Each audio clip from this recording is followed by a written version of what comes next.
There are other diseases, illnesses, problems which accompany diabetes if it is not carefully managed.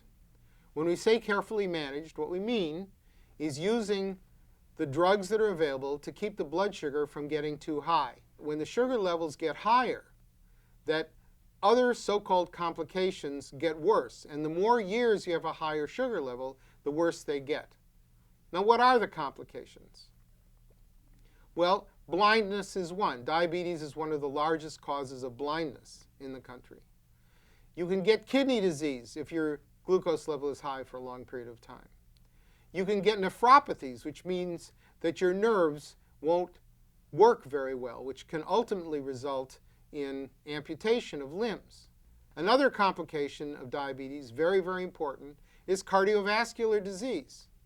We know that the function of the heart and the function of the vessels can be altered in a very negative way if the glucose is too high for too long. There's a lot of data showing that if you can control the blood sugar, that you can then reduce the risk for cardiovascular disease. And this will reduce cardiovascular disease overall. Because much of the cardiovascular disease in this country, if you ignore the bad effects of smoking, are related to the secondary complication effects of type 2 diabetes. So somebody that has diabetes for a long time can have some very serious and unpleasant consequences. The good news is that if we manage the diabetes, we can often prevent these complications.